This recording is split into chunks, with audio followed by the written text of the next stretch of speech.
Aroma bunga melati yang seharusnya menenangkan justru terasa mencekik leherku pagi ini. Di depan cermin rias yang dihiasi lampu-lampu terang, aku menatap pantulan diriku. Kebaya putih bertabur payet kristal Swarovski membalut tubuhku dengan sempurna. Riasan paes di dahiku sudah terbentuk rapi, membuat wajahku terlihat manglingi.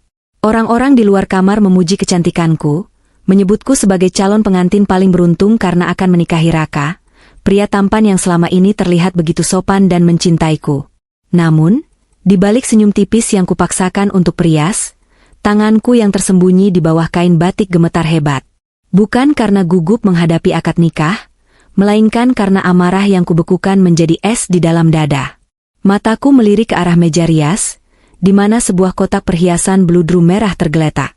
Itu adalah kotak seserahan, spesial, yang diminta Raka untuk kusimpan bersamaku sebelum akad, berisi satu set perhiasan berlian warisan ibuku, ibu kandungku yang sudah meninggal, dan beberapa sertifikat aset tanah serta deposito yang rencananya akan kami gabungkan setelah menikah. Raka bersikeras agar aku membawanya pagi ini dengan alasan, agar bisa langsung dipakai saat resepsi dan diamankan bersama. Bodoh. Dulu aku mungkin akan menurut saja karena cinta. Tapi hari ini, isi kotak itu bukanlah seperti yang mereka kira. Pikiranku melayang mundur ke kejadian 2 hari yang lalu. Siang itu matahari sangat terik. Aku pulang lebih awal dari kantor untuk memberikan kejutan pada Raka. Aku membawa makan siang favoritnya. Namun, saat mobilku memasuki pekarangan rumah, aku melihat mobil Raka terparkir di sisi samping rumahku, area yang jarang dilewati orang karena tertutup semak bugenvil yang rimbun. Itu aneh. Raka seharusnya belum datang. Dan kenapa dia parkir di sana? Aku tidak jadi masuk lewat pintu depan. Dengan langkah mengendap-endap, aku berjalan menyusuri dinding samping rumah menuju jendela kamar tamu yang terbuka sedikit. Jantungku berdegup kencang saat mendengar suara tawa tertahan. Suara itu sangat kurindukan, tapi juga sangat kubenci saat menyadari siapa lawan bicaranya. Itu suara Siska, kakak tiriku.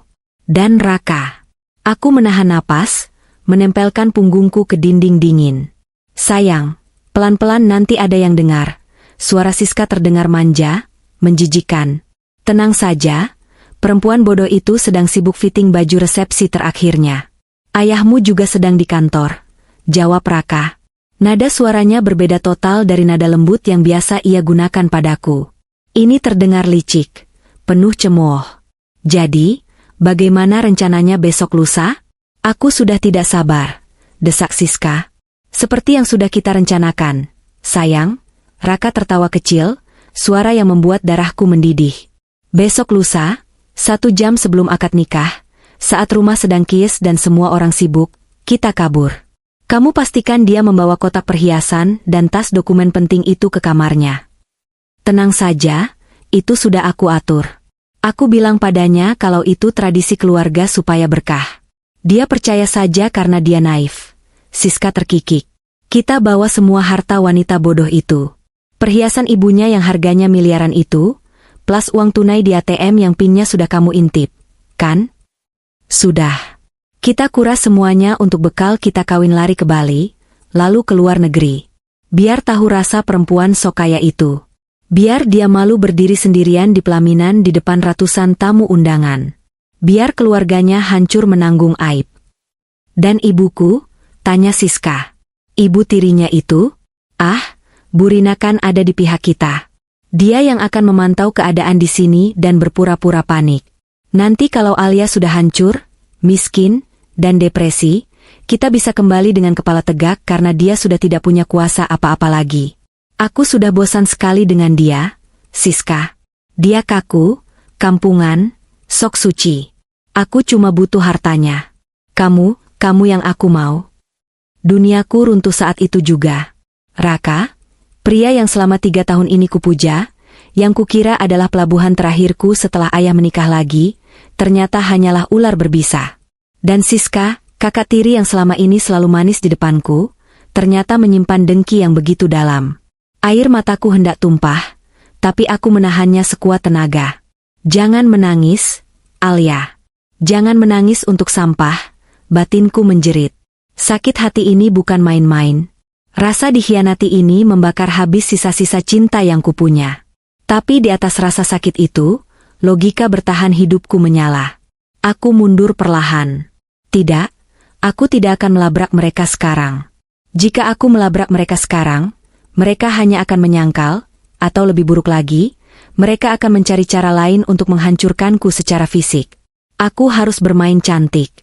Aku kembali ke mobil, keluar dari pekarangan, lalu masuk lagi seolah-olah baru datang 15 menit kemudian dengan wajah ceria yang kupalsukan dengan sempurna. Malam itu juga, aku melancarkan aksi balas dendamku dalam diam. Langkah pertama, harta. Aku pergi ke bank keesokan paginya dengan alasan mengurus administrasi pernikahan.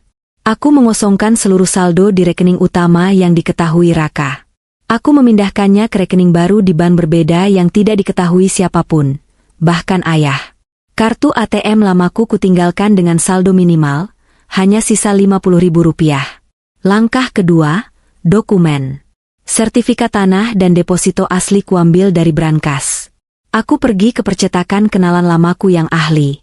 Aku membuat replika sertifikat tanah yang sangat mirip secara fisik, namun tentu saja palsu dan tidak memiliki kekuatan hukum apapun. Kertasnya, stempelnya, semua terlihat asli bagi mata awam yang sedang terburu-buru. Yang asli, kusimpan aman di Safe Deposit Box Bank. Langkah ketiga, berlian. Ini yang paling memuaskan. Kalung dan cincin berlian peninggalan ibu bernilai hampir 2 miliar rupiah. Aku mengunjungi toko perhiasan langgananku dan membeli replika high-grade cubik zirconia dan logam sepuhan yang bentuknya persis sama. Bagi orang awam, kilauannya sama menyilaukannya. Tapi harganya, tak sampai 1% dari harga asli. Malam sebelum pernikahan, Siska datang ke kamarku dengan wajah manis palsunya. "Alia, jangan lupa ya, kotak perhiasan dan dokumennya ditaruh di tas jinjing ini. Besok biar gampang dibawa," katanya sambil menyodorkan tas kulit mewah. "Iya, Kak. Terima kasih sudah mengingatkan," jawabku sambil tersenyum polos. "Aku titip tas ini di dekat meja rias ya." Mataku menangkap kilatan tamak di mata Siska saat ia melihat kotak perhiasan itu. Dia tidak tahu, dia sedang menatap kaca dan logam murah. Kembali ke masa kini. Jam dinding menunjukkan pukul 7.30 pagi. Akad nikah dijadwalkan pukul 9. Pintu kamarku diketuk. Ibu tiri, Bu Rina, masuk dengan wajah yang dibuat seolah-olah cemas, namun matanya menari-nari penuh antisipasi. "Alia, kamu sudah siap, Nak?" "Cantik sekali," pujinya, namun nada suaranya terasa hampa. "Oh ya, Raka tadi bilang dia mau ke toilet sebentar di paviliun samping." Siska juga sepertinya sedang membantunya. Aku menahan senyum sinis. Permainan dimulai. "Iya, Bu. Aku tunggu di sini saja," jawabku tenang. 30 menit berlalu. Kegelisahan mulai melanda rumah. Ayahku, Pak Herman, mulai mondar-mandir di ruang tengah. Rombongan keluarga Raka sudah datang. Keluarga besar Raka memang terpandang. Kakak kandung Raka, Adrian, duduk dengan tenang di sofa tamu. Pria itu berbeda jauh dengan Raka. Adrian adalah CEO perusahaan multinasional, wajahnya tegas, dingin, dan jarang tersenyum. Auranya mengintimidasi. Dia menatap jam tangannya sesekali. Pukul 8.30. Kepanikan meledak. Salah satu sepupuku berlari masuk ruang rias pengantin, wajahnya pucat pasi. "Alia, Alia." "Kenapa?" tanyaku, pura-pura kaget. Raka tidak ada di paviliun. Siska juga tidak ada. Mobil Raka tidak ada di parkiran." Aku berdiri, membiarkan kursi riasku terjatuh. "Apa maksudmu?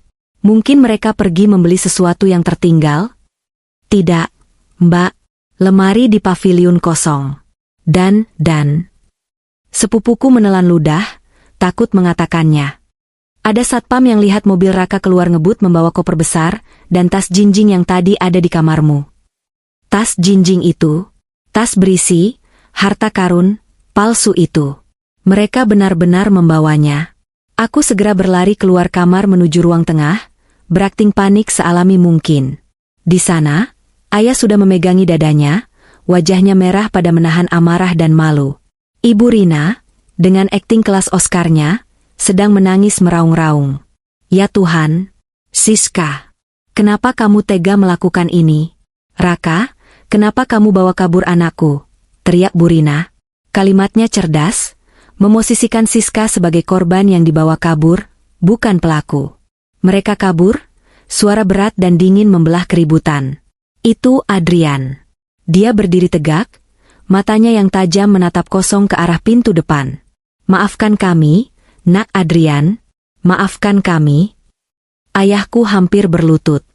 Saya tidak tahu kalau anak tiri saya dan Raka. Ayah tak sanggup melanjutkan. Malu yang luar biasa. Tamu-tamu penting sudah mulai berdatangan. Penghulu sudah duduk menikmati teh.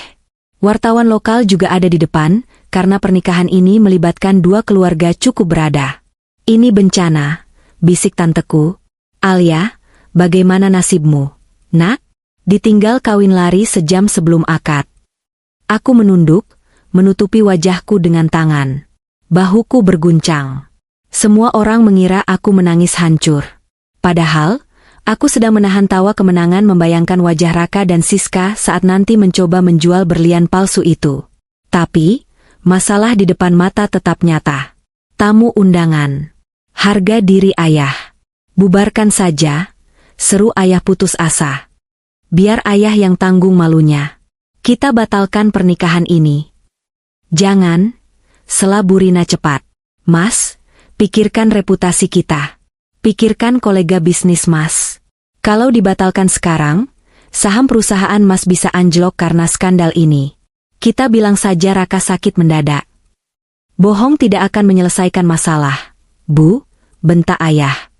Pengantin prianya kabur dengan kakak perempuannya sendiri. Alasan sakit apa yang bisa menutupinya saat mereka tidak ada di sini? Suasana hening mencekam. Isak tangis palsu Burina, bisik-bisik keluarga, dan detak jam dinding yang seolah menghitung mundur kehancuran keluarga kami. Saat itulah, Adrian melangkah maju. Sepatu pantofel mahalnya berbunyi tegas di lantai marmer. Dia berjalan mendekati ayahku, lalu menatapku yang masih menunduk. Pak Herman, panggil Adrian. Suaranya datar namun penuh otoritas. Ayah menoleh, matanya berkaca-kaca. Maafkan kelakuan adik Anda, Nak Adrian. Adik saya brengsek. Itu fakta yang tidak bisa diubah, potong Adrian dingin. Dia mempermalukan keluarga Bapak, dan dia juga mempermalukan keluarga saya. Keluarga Bratadikara tidak pernah ingkar janji. Undangan sudah sebar, penghulu sudah ada. Adrian menarik napas panjang, lalu menatapku tajam. Tatapan itu menusuk, seolah sedang menilai sebuah barang dagangan, namun ada kilatan tanggung jawab di sana. Saya yang akan menggantikannya, ucap Adrian tegas. Ruangan itu seketika senyap. Hening total. Bahkan Burina berhenti menangis pura-pura saking kagetnya. Apa? Ayah tergagap. Saya akan menikahi putri Bapak. Alia, ulang Adrian. Dia tidak bertanya, dia menyatakan. Saya belum menikah. Secara status saya layak. Ini satu-satunya cara menyelamatkan wajah kedua keluarga. Bapak tidak perlu malu karena putrinya ditinggal, dan keluarga saya tidak perlu malu karena memiliki putra yang tidak bertanggung jawab. Tapi Nak Adrian, ayah bingung. Pernikahan bukan main-main. Tanpa cinta. Cinta bisa dibangun, Pak, atau tidak perlu sama sekali. Yang penting kehormatan terjaga. Adrian memotong lagi, sangat pragmatis. Dia lalu beralih padaku. Alia, bagaimana menurutmu? Kamu mau menanggung malu seumur hidup dicap sebagai perawan tua yang ditinggal lari, atau menikah dengan saya? Aku mengangkat wajahku. Menatap mata elang Adrian. Pria ini, kakak dari pria yang baru saja mencampakanku. Dia tampan, jauh lebih tampan dan mapan dari Raka, tapi dia sedingin kutub utara. Namun, otakku berputar cepat. Raka dan Siska ingin aku hancur dan malu. Jika aku menangis dan pernikahan batal, mereka menang. Tapi jika aku menikah dengan Adrian, sang pewaris utama keluarga Bratadikara, pria yang selalu diirikan oleh Raka, maka akulah pemenang sesungguhnya. Aku akan menjadi kakak ipar mereka. Aku akan menjadi istri dari pria yang jauh lebih berkuasa. Aku menghapus air mataku, yang memang sedikit, dan menegakkan punggungku. Aku menatap Adrian tepat di matanya. Saya bersedia, jawabku lantang. Nikahi saya, Tuan Adrian. Adrian mengangguk singkat, tanpa senyum. Bagus. Segera ganti nama di berkas KUA. Kita punya waktu 45 menit. Kepanikan berganti menjadi kesibukan jenis baru. Ayah memelukku erat, membisikkan kata maaf berulang kali. Bu Rina tampak pucat. Rencananya agar aku hancur berantakan gagal total. Justru sekarang aku akan menikah dengan paus besar, bukan sekadar ikan teri, seperti Raka. Saat aku didudukan kembali di kursi rias untuk memperbaiki touch up, aku menatap pantulan diriku lagi. Selamat menikmati liburan kalian, Raka dan Siska, batinku menyeringai. Kalian membawa sampah, sementara aku mendapatkan berlian yang sesungguhnya. Akad nikah dimulai. Saya terima nikah dan kawinnya Alia Natania binti Herman dengan mas kawin tersebut dibayar tunai. Suara Adrian lantang, tegas, dan bergetar maskulin dalam satu tarikan napas. Sah. Sah. Dan detik itu juga, nasibku berubah total. Bukan menjadi wanita yang dicampakan, melainkan menjadi Nyonya Adrian Bratadikara. Tapi aku tahu, ini baru permulaan. Adrian menikahiku karena tugas dan kehormatan. Malam nanti, saat pintu kamar pengantin tertutup, aku harus menghadapi suami baruku yang dingin ini. Dan nun jauh di sana, bom waktu yang kusiapkan untuk Raka dan Siska sedang berdetik menunggu ledakan. Resepsi pernikahan itu berjalan seperti sebuah pertunjukan teater yang agung namun ganjil. Ribuan tamu menyalami kami. Senyum di wajah Adrian tidak pernah luntur. Tapi aku tahu itu hanya topeng. Tangannya yang melingkar di pinggangku terasa tegas dan protektif. Namun tidak ada kehangatan di sana. Hanya ada kewajiban. Senyum, bisik Adrian rendah di telingaku saat sorot kamera wartawan menghujani kami. Jangan biarkan mereka melihat celah sedikit pun. Aku menuruti perintahnya. Aku tersenyum hingga pipiku kram. Di sudut ruangan, aku melihat ibu tiriku, Bu Rina, gelisah. Dia terus-menerus mengecek ponselnya, wajahnya pias. Aku tahu dia mencoba menghubungi Siska. Percuma, Bu, batinku. Anak kesayanganmu itu pasti sudah mematikan ponselnya agar tidak terlacak. Ketika pesta usai larut malam, kami langsung diboyong ke penthouse pribadi milik Adrian di pusat kota, bukan ke rumah orang tuaku. Adrian beralasan kami butuh istirahat, tapi aku tahu dia ingin menghindari interogasi keluarga malam ini. Begitu pintu penthouse mewah itu tertutup, topeng Adrian runtuh. Dia melepaskan jas mahalnya dan melemparnya ke sofa kulit. Wajahnya kembali datar dan dingin, seperti patung es yang indah. Dia melonggarkan dasinya, lalu menatapku yang masih berdiri kaku dengan gaun pengantin yang berat. Kamar mandi ada di sebelah sana. Ada walk-in closet. Baju ganti untukmu sudah disiapkan oleh asistenku tadi sore, katanya tanpa basa-basi. Terima kasih, Mas Pak Adrian. Aku tergagap, bingung harus memanggilnya apa. Adrian menghela napas panjang, menatapku dengan sorot mata yang sulit diartikan. Lelah, mungkin juga sedikit kasihan, tapi tertutup oleh tembok arogansi. Panggil Adrian saja kalau kita berdua. Panggil, Mas, kalau di depan keluarga.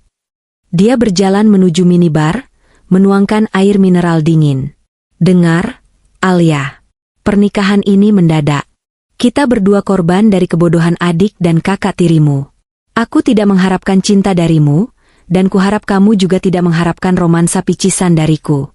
Kita jalani ini sebagai mitra. Jaga nama baikku, aku akan menjamin hidupmu dan keluargamu. Kata-katanya tajam, tapi jujur. Saya mengerti, jawabku pelan. Tapi, boleh saya minta tolong? Adrian mengangkat alis. Apa? Resleting gaun ini, ada di punggung belakang. Saya tidak bisa membukanya sendiri. Hening sejenak. Adrian meletakkan gelasnya. Dia berjalan mendekatiku. Jantungku berdegup kencang saat merasakan hawa tubuhnya di belakangku. Dia tidak menyentuh kulitku secara langsung. Jemarinya dengan cekatan namun hati-hati menurunkan resleting gaunku. Selesai, katanya, lalu segera mundur 2 langkah. Sangat sopan. Sangat berjarak. Mandi dan istirahatlah. Aku akan tidur di kamar tamu malam ini. Tapi, aku menoleh. Ini kamar utamamu. Sekarang ini kamarmu. Aku tidak akan menyentuhmu sampai kamu merasa nyaman, atau mungkin tidak akan pernah sama sekali jika itu maumu. Kamu aman di sini. Setelah mengatakan itu, dia keluar dan menutup pintu. Aku berdiri terpaku di tengah kamar yang luas dan mewah itu. Air mata menetes, bukan karena sedih, tapi karena lega. Dia dingin, ya, tapi dia pria yang terhormat.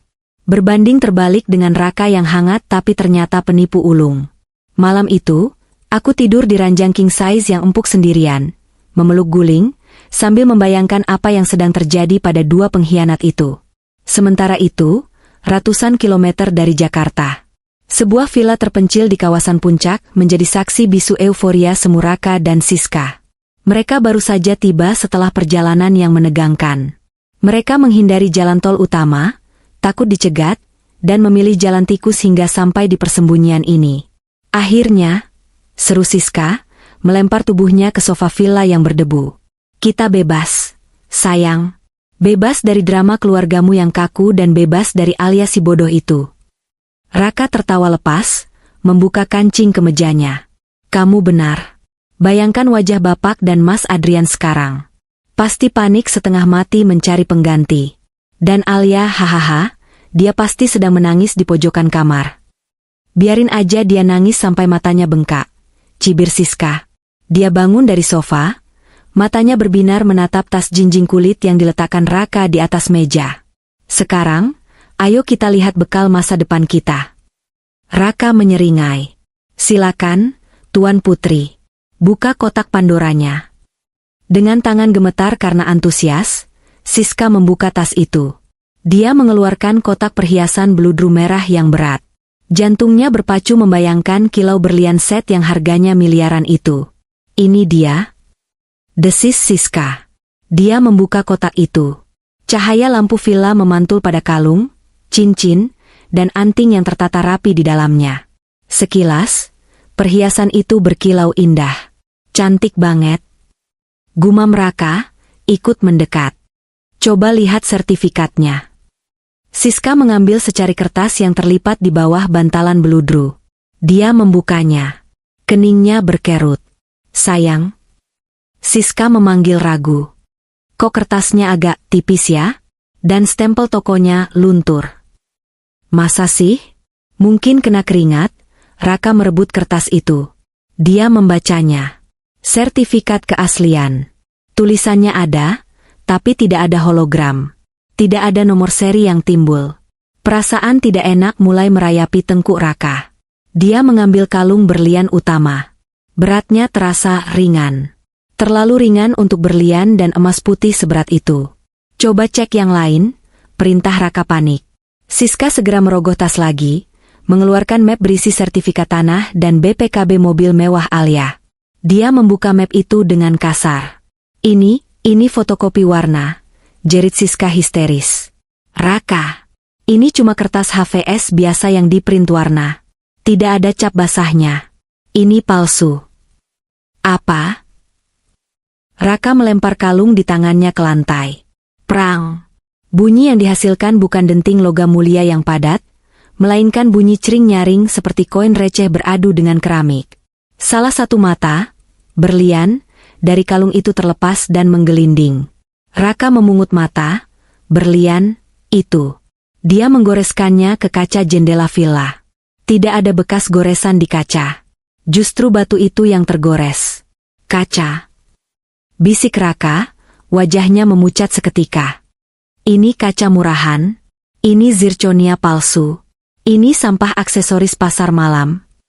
Gak mungkin. Siska meraung. Dia mengacak-acak seluruh isi tas. ATM. Cek ATM-nya.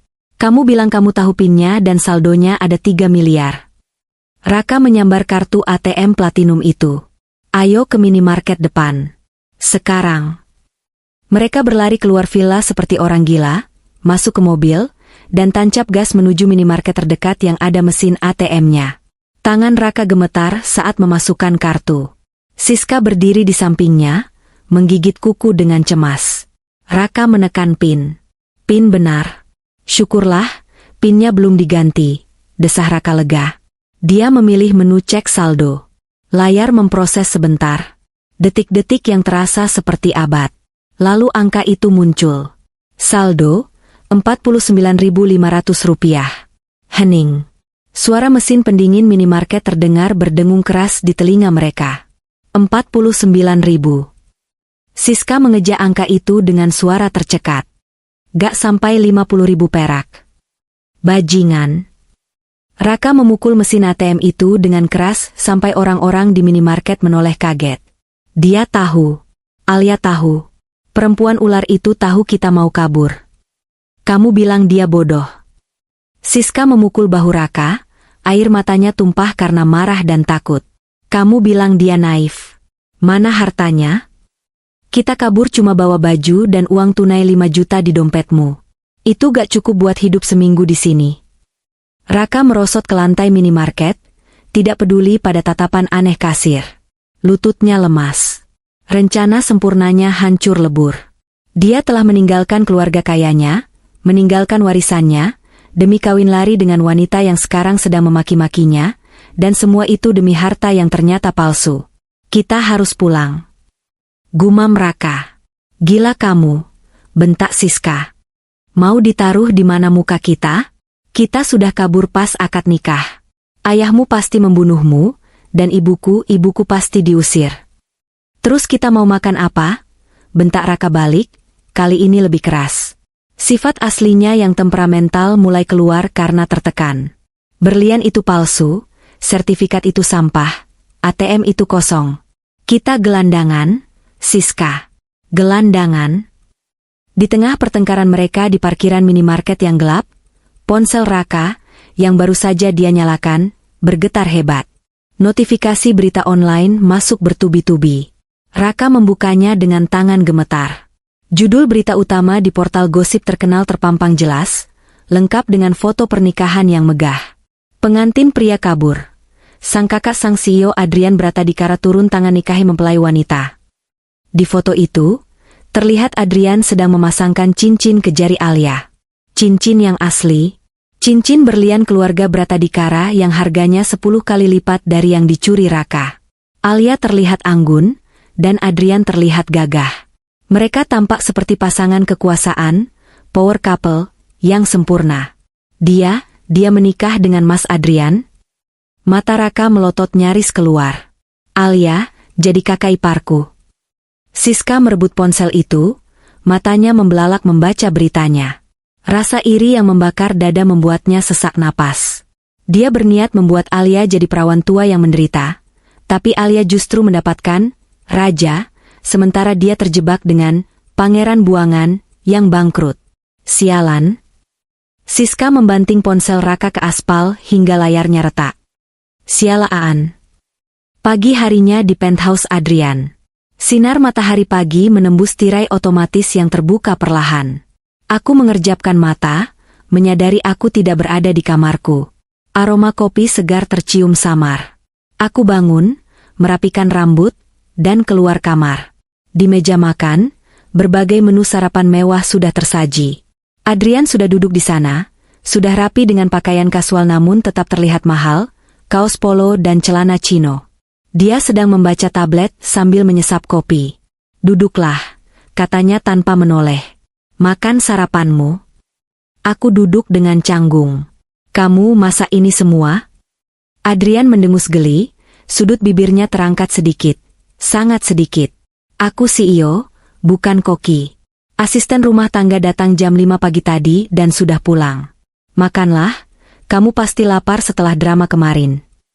Aku mengambil roti bakar dan selai. Terima kasih. Satu hal lagi, Adrian meletakkan tabletnya dan menatapku serius. Pihak keluarga, terutama ayahku, ingin kita datang makan siang nanti. Mereka ingin memastikan. Sandiwara, ini berjalan lancar. Aku butuh kamu bersikap seolah-olah kamu memang mencintaiku. Atau setidaknya, nyaman denganku. Bisa? Aku mengangguk mantap. Tentu. Kamu sudah menyelamatkan wajah keluargaku. Aku akan melakukan apapun untuk menjaga nama baikmu, Adrian. Bagus. Dan soal harta yang dibawa kabur Raka. Adrian menatapku tajam, seolah bisa membaca pikiranku. Aku mendapat laporan dari bank bahwa ada penarikan saldo besar-besaran dari rekeningmu 2 hari lalu ke rekening baru. Dan brankas di rumahmu juga kosong sebelum hari haji. Jantungku berhenti berdetak sesaat. Dia tahu. Tentu saja dia tahu, dia Adrian Bratadikara. Koneksinya ada di mana-mana. Adrian menyandarkan punggungnya ke kursi, matanya meneliti reaksiku. Kamu sudah tahu rencana mereka, kan? Aku tidak bisa berbohong di depan tatapan itu. Aku mengangguk pelan. Iya. Aku menukar semuanya dengan barang palsu. Hening sejenak. Aku takut dia akan marah karena aku membiarkan skandal ini terjadi. Tapi kemudian, sesuatu yang langka terjadi. Adrian tertawa. Tawa kecil yang renyah, tawa yang tulus. Cerdas, puji Adrian. Matanya kini menatapku dengan kilatan apresiasi, bukan lagi tatapan dingin seperti semalam. Aku kira kamu wanita lemah yang cuma bisa menangis. Ternyata kamu punya cakar. Dia berdiri, mengambil kunci mobilnya. Bersiaplah, istriku. Kita akan buat Raka dan Siska semakin menyesal saat mereka melihat betapa bahagianya kita nanti. Untuk pertama kalinya sejak kemarin, aku merasa benar-benar tersenyum. Bukan senyum palsu untuk kamera, tapi senyum kemenangan. Aku punya sekutu sekarang. Sekutu yang sangat kuat. 2 hari telah berlalu sejak pernikahan yang mengguncang itu. Di penthouse, hidupku terasa seperti mimpi surrealis. Adrian memperlakukanku dengan sangat baik, meski batas tegas antara suami istri dan rekan kerja masih ia pertahankan. Namun, di depan publik dan keluarga, ia adalah aktor kelas dunia. Ia menggandeng tanganku, merapikan rambutku, bahkan menatapku dengan sorot mata yang membuat lututku lemas. Jika saja aku tidak tahu itu semua sandiwara. Siang itu, kami dijadwalkan makan siang di rumah ayahku. Ini adalah kunjungan pertama kami sebagai suami istri. Kamu siap? Tanya Adrian saat mobil mewahnya berhenti di pelataran rumah masa kecilku. Aku menarik napas panjang, menatap rumah yang 2 hari lalu menjadi saksi bisu kehancuranku. Siap. Selama ada kamu. Adrian menoleh, menatapku lamat-lamat. Aku akan selalu di sampingmu. Ingat, kamu sekarang Nyonya Bratadikara. Tidak ada satu orang pun yang boleh merendahkanmu, termasuk ibu tirimu. Kami turun. Sambutan di dalam rumah terasa canggung. Ayahku, Pak Herman, terlihat 10 tahun lebih tua. Wajahnya lesu, matanya cekung. Ia memelukku erat sekali, seolah takut aku akan hilang lagi. Maafkan ayah, Alia. Ayah gagal menjagamu, bisiknya parau. Sudah, yah. Alia bahagia sekarang. Jawabku menenangkan, sambil melirik Adrian yang mengangguk sopan. Di sofa, Burina duduk dengan wajah tegang. Matanya bengkak, tapi sorot matanya tajam saat melihatku. Ada kebencian di sana. Dia pasti sudah tahu Raka dan Siska gagal total karena aku yakin Siska sudah menghubunginya untuk minta uang. Tapi Burina tidak bisa mengirim apa-apa karena ayah membekukan semua akses keuangan keluarga sejak kejadian itu. Duduklah, Nak Adrian. Alia, kata Burina dengan suara yang dipaksakan manis. Ibu siapkan makan siang kesukaan kalian. Suasana makan siang itu hening dan mencekam. Hanya denting sendok garpu yang terdengar.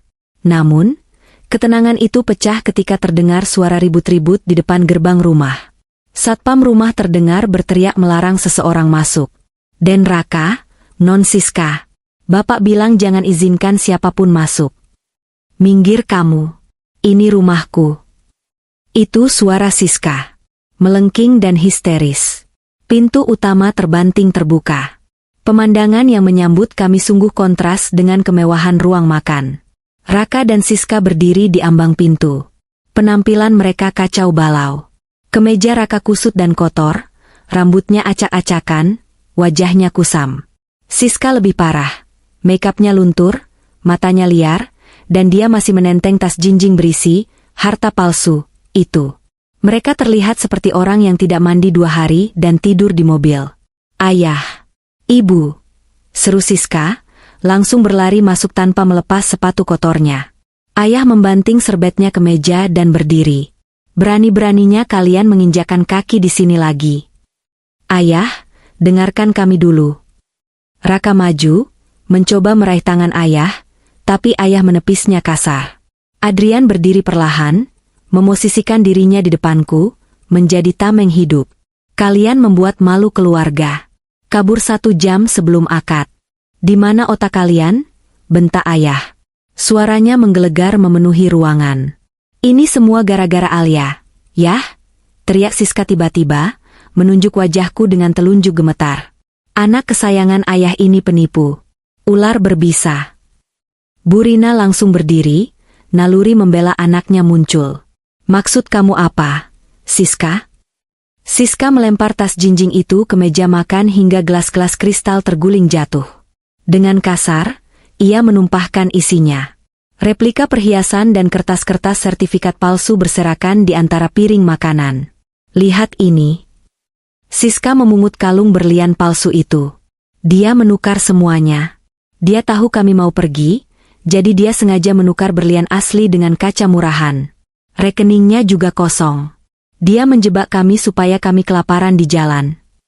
Raka ikut menimpali, wajahnya merah padam karena marah dan malu. Benar, Pak. Alia itu licik. Dia membiarkan kami membawa sampah ini. Kami tidak bisa makan, kartu ATM kosong, kami terlantar. Bapak harus menghukum dia karena menipu calon suaminya. Hening. Hening yang absolut. Aku menahan tawa getir. Betapa bodohnya mereka. Dalam usaha mereka menyalahkanku, mereka justru mengakui kejahatan mereka sendiri secara gamblang. Ayah menatap tumpukan barang palsu itu, lalu menatap Raka dan Siska bergantian. Wajah ayah berubah dari marah menjadi jijik yang mendalam. Jadi, suara ayah bergetar, rendah dan mematikan. Kalian marah, karena kalian gagal mencuri. Raka dan Siska terdiam.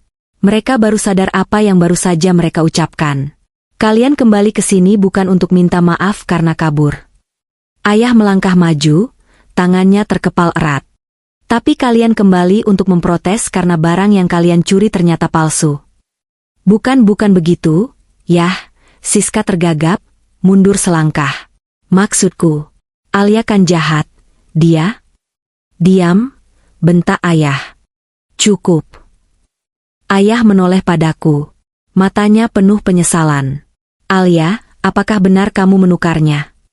Aku melangkah keluar dari balik punggung Adrian. Aku menatap ayah dengan dagu terangkat. Benar? Yah. 2 hari sebelum pernikahan, aku mendengar Raka dan Siska merencanakan ini di samping rumah. Mereka bilang mau menguras hartaku, membuatku malu di pelaminan, dan membiarkan aku jadi perawan tua miskin sementara mereka hidup mewah di luar negeri. Jadi, aku amankan hakku. Salahkah aku? Yah. Kurang ajar. Bu Rina tiba-tiba berteriak padaku. Kamu dengar itu, Mas? Dia tega membiarkan adiknya kelaparan. Dia sengaja. Harusnya dia cegah, bukan menjebak. Ayah menoleh perlahan ke arah Bu Rina. Tatapan ayah kali ini berbeda. Dingin. Menusuk. Rina, panggil ayah. Kamu tahu rencana mereka? Bu Rina memucat. Apa? Tentu saja tidak, Mas. Aku. Bohong. Potongku cepat. Aku tidak akan memberi ampun kali ini. Saat percakapan itu, Siska bilang, nanti ibuku yang memantau keadaan di sana. Ibu Rina tahu semuanya? Yah. Dia yang bersandiwara menangis paling keras kemarin supaya ayah tidak curiga. Alia, jaga mulutmu. Bu Rina hendak menampar pipiku. Tangan Adrian dengan cepat menangkap pergelangan tangan Bu Rina di udara. Cengkeramannya kuat, membuat Bu Rina meringis kesakitan. Jangan pernah sentuh istri saya, desis Adrian. Suaranya tenang, tapi auranya mengerikan. 1 sentuhan lagi, tangan Anda patah. Adrian menghempaskan tangan Bu Rina. Wanita itu terhuyung ke belakang. Ayah menatap istrinya, wanita yang ia nikahi setelah ibuku meninggal, dengan tatapan seolah melihat orang asing. Pantas saja. Gumam ayah. Pantas saja kamu ngotot tidak mau pernikahan dibatalkan. Pantas kamu terus membela Siska. Ternyata kamu sekongkol ingin menghancurkan anak kandungku. Mas, dengarkan aku.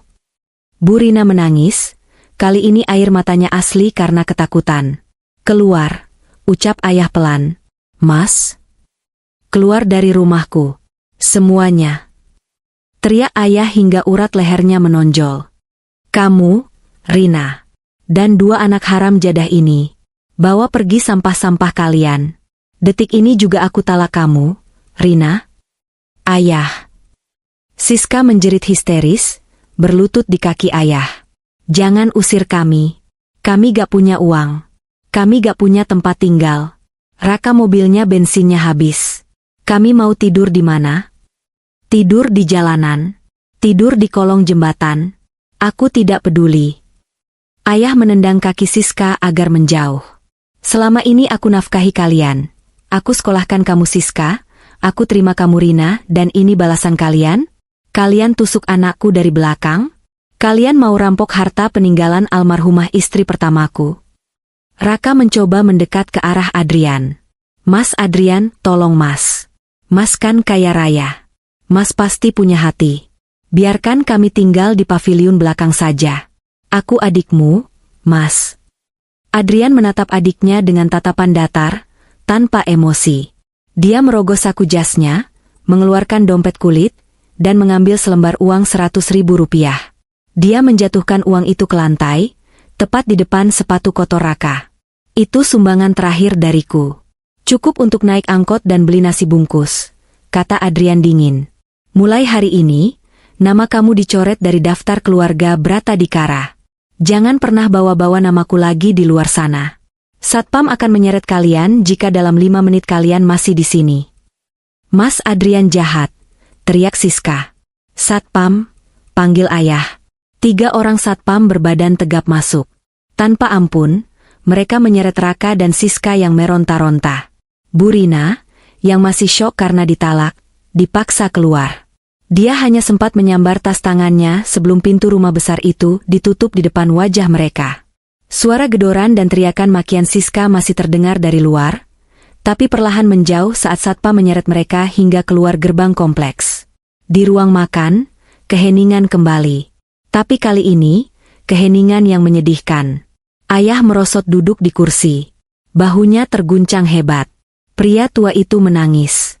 Menangisi kegagalan rumah tangganya, menangisi pengkhianatan orang-orang yang dipercayanya. Aku segera mendekat, memeluk ayah erat-erat. Ayah, maafkan Alia. Bukan salahmu, nak. Bukan salahmu, isak ayah, membelai kepalaku. Ayah yang buta. Ayah yang membawa serigala masuk rumah kita. Adrian berdiri di samping kami, tangannya menepuk pelan bahu ayah. Sebuah gestur dukungan yang jarang ia tunjukkan. Setelah emosi ayah mereda, kami pamit pulang. Ayah butuh waktu sendiri untuk menenangkan diri dan mungkin memanggil pengacara untuk mengurus perceraian resminya. Dalam perjalanan pulang kembali ke penthouse, langit Jakarta mulai gelap. Hujan turun rintik-rintik.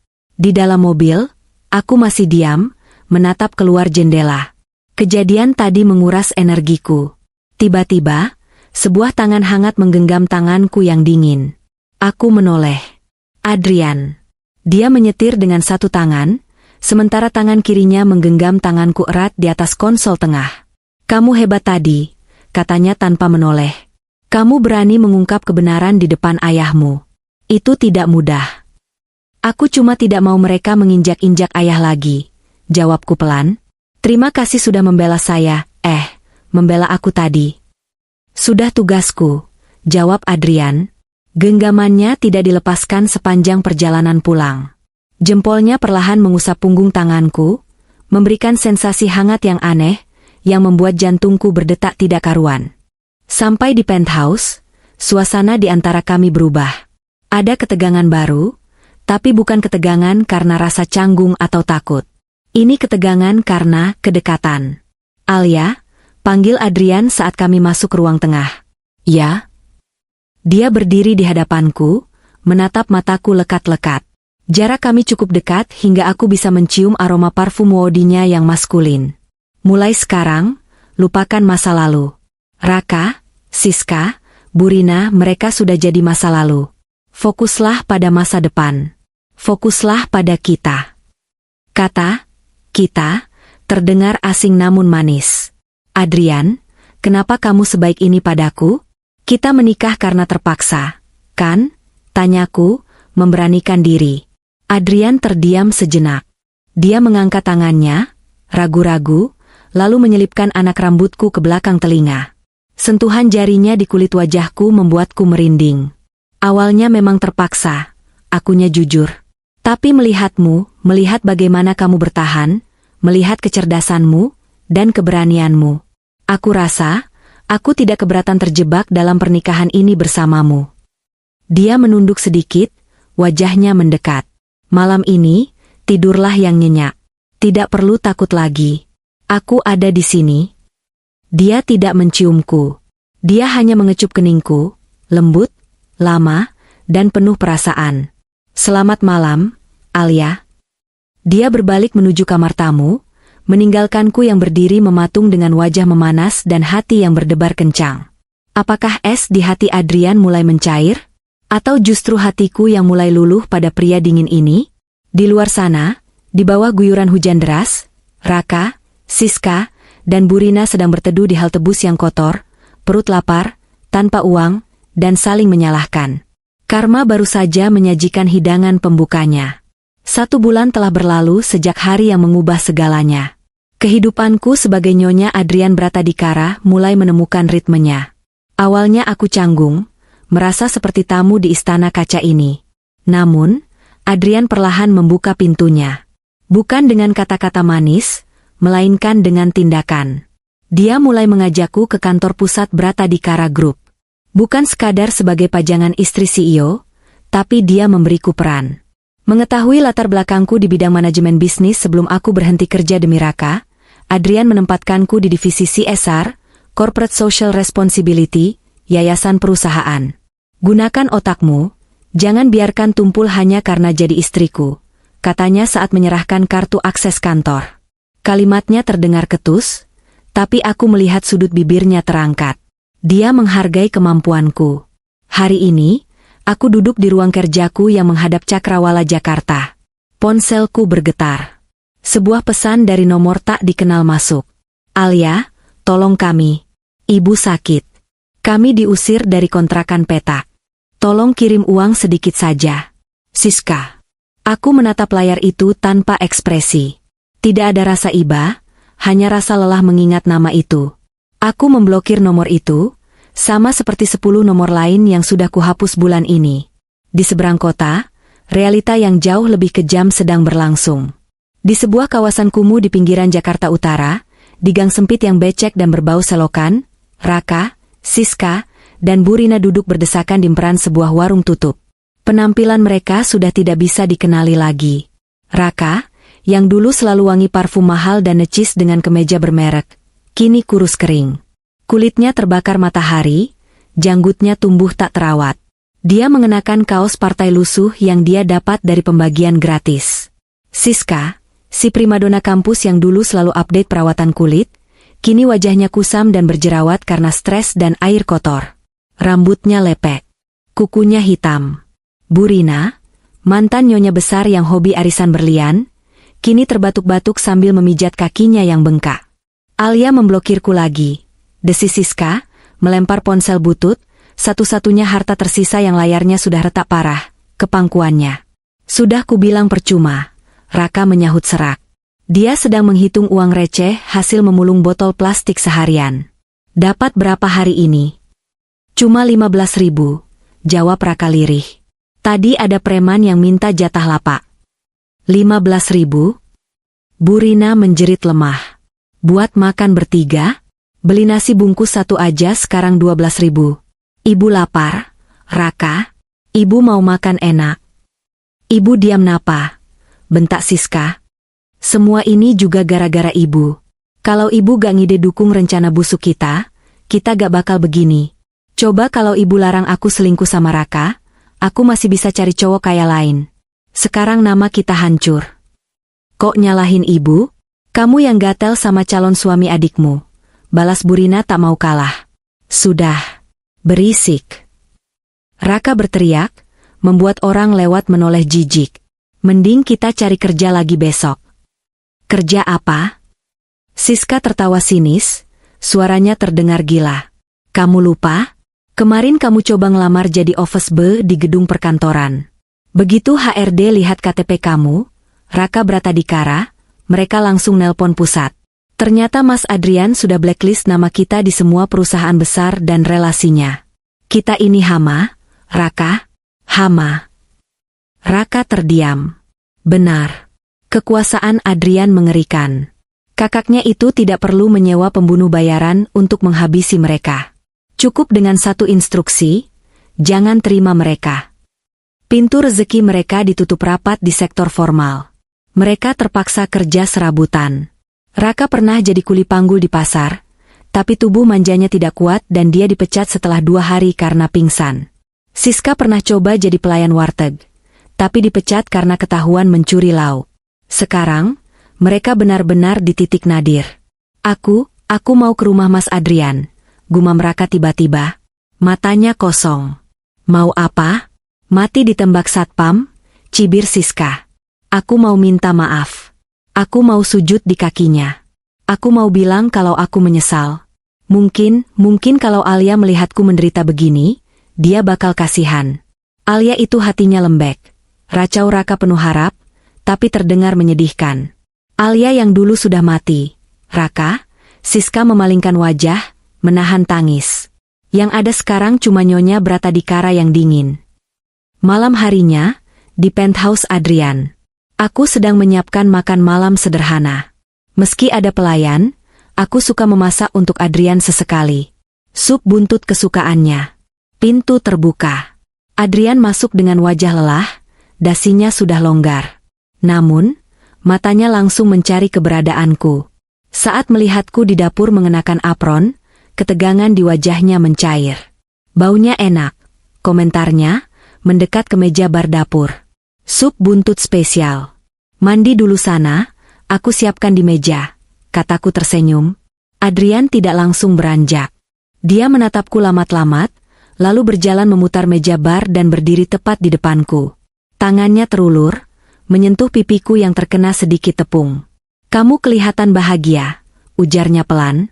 Karena aku memang bahagia, jawabku jujur. Kerjaan di yayasan menyenangkan. Dan punya rumah yang tenang juga menyenangkan. Baguslah. Adrian mencondongkan tubuhnya. Jantungku berdegup kencang. Apakah dia akan? Kap. Lagi-lagi, hanya kecupan di kening. Tapi kali ini lebih lama. Tangannya meremas bahuku lembut. Terima kasih sudah membuat rumah ini terasa hidup. Alia, bisiknya. Kami makan malam dengan obrolan ringan tentang pekerjaan. Adrian mulai terbuka bercerita tentang masalah di kantornya, meminta pendapatku, dan mendengarkan saranku dengan serius. Hubungan kami tumbuh menjadi persahabatan yang solid, dengan benih-benih cinta yang mulai bertunas malu-malu di hatiku. Namun, kedamaian malam itu sedikit rusik saat ponsel Adrian berbunyi. Dia mengangkatnya, mendengarkan sebentar, lalu wajahnya mengeras. Biarkan saja. Usir kalau perlu panggil polisi. Jangan biarkan mereka mendekati gerbang utama lebih dari 5 meter, perintah Adrian dingin ke telepon. Dia mematikan panggilan dan kembali makan dengan tenang. Siapa? Tanyaku hati-hati. Tamu tak diundang. Raka. Mencoba menerobos pos satpam kompleks perumahan ini, jawab Adrian datar. Aku meletakkan sendokku. Dia, bagaimana keadaannya? Menyedihkan. Satpam bilang dia kurus kering dan bau. Dia teriak-teriak memanggil namamu.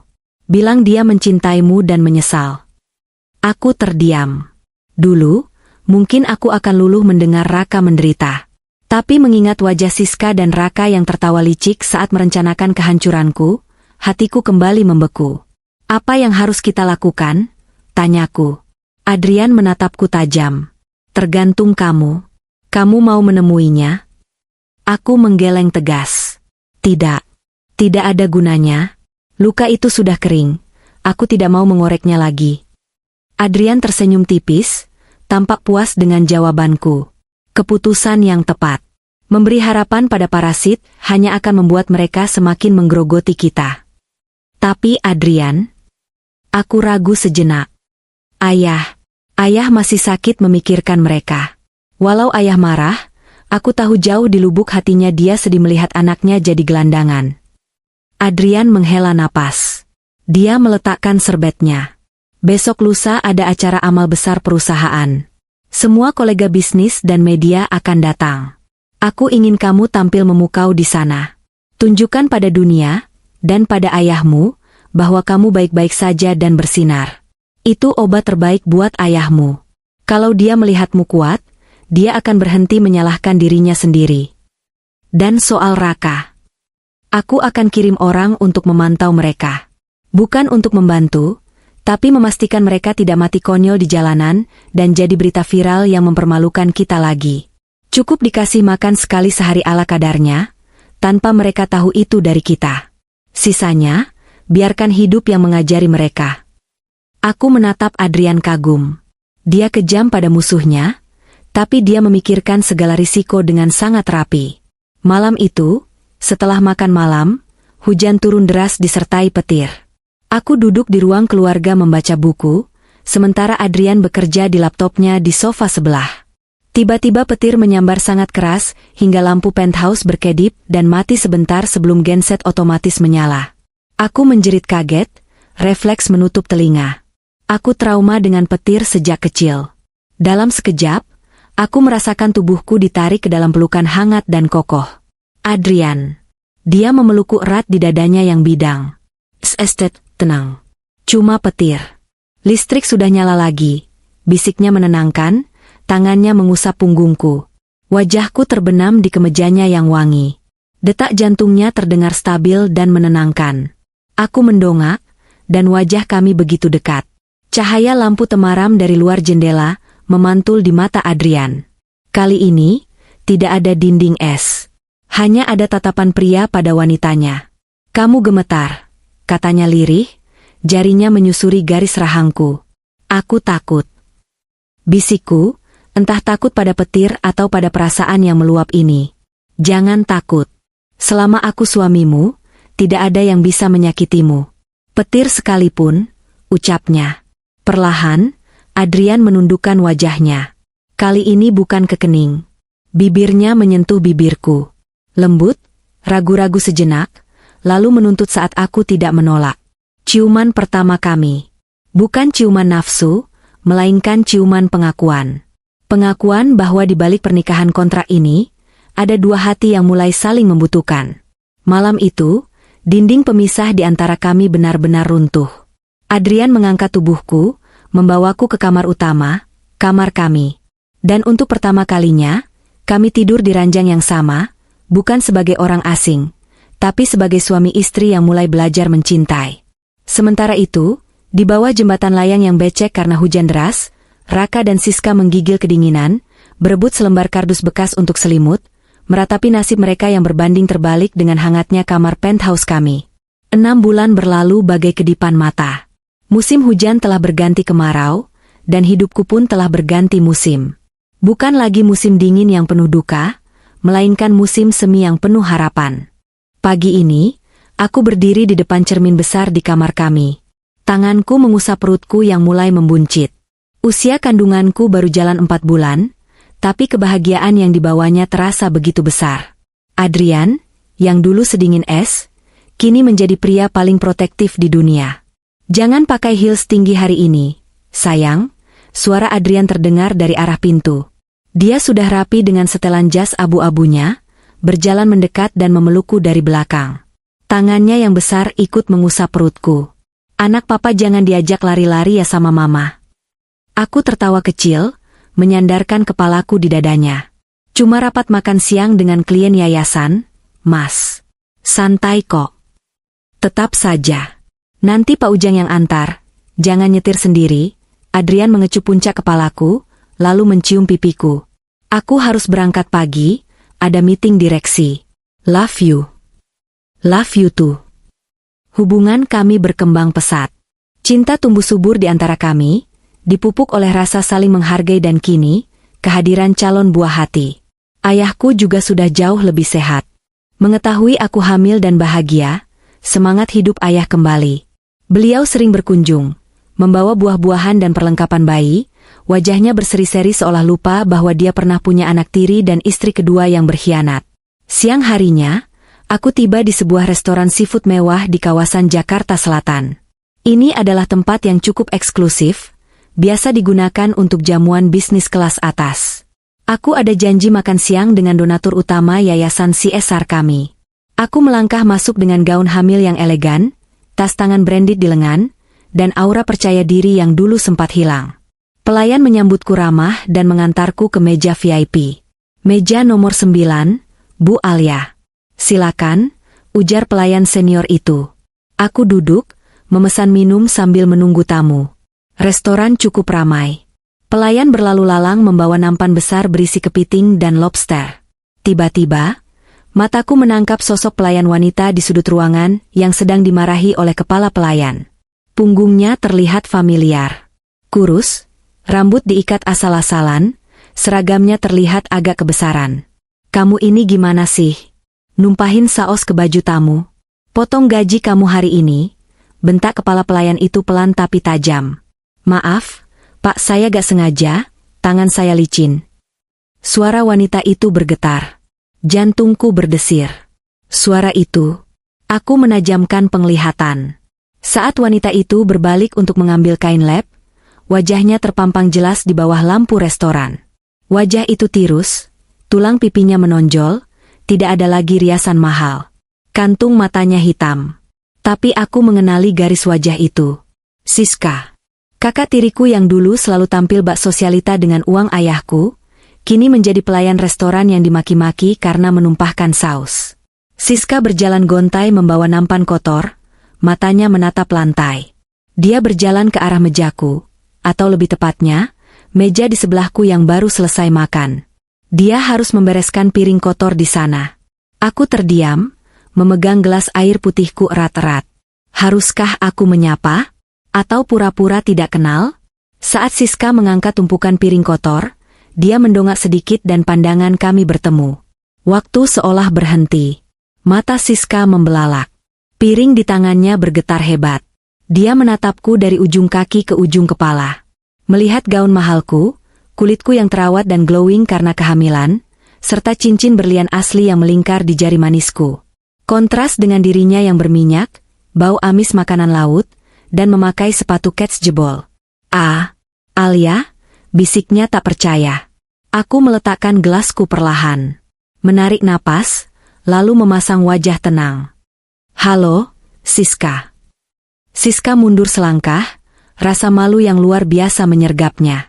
Dia melihat sekeliling, takut ada yang melihatnya bicara dengan tamu VIP. Kamu makan di sini? Tanyanya bodoh. Saya ada meeting. Jawabku singkat, menggunakan kata, saya, untuk memberi jarak. Kamu kerja di sini? Pertanyaan retoris itu seperti tamparan baginya. Siska menunduk, air mata menggenang di pelupuk matanya yang lelah. Iya, baru 2 minggu. Susah cari kerja, Al. Ijazahku ditahan di kontrakan lama karena nunggak bayar, jadi aku cuma bisa kerja kasar begini. Oh, tanggapku datar. Al. Siska maju sedikit, suaranya merendah memelas. Tolong aku, Al. Aku capek. Raka sakit-sakitan di kosan petak kami. Ibu Rina sekarang jadi buruh cuci gosok keliling tapi sering diusir orang karena nyolong sabun. Kami menderita banget. Al. Aku menatapnya lurus. Dulu, mungkin aku akan langsung mengeluarkan dompet. Tapi bayangan pengkhianatan mereka masih terlalu jelas. Itu konsekuensi, Siska, kataku dingin. Kalian yang memilih jalan itu. Tapi ini gak adil. Nada suara Siska meninggi sedikit, sifat aslinya keluar. Kamu hidup enak, jadi istri bos, hamil anak pewaris. Sementara aku harus ngelap meja bekas orang makan. Raka batuk darah karena tidur di lantai lembab. Kamu gak punya hati ya? Beberapa tamu di meja sebelah mulai menoleh.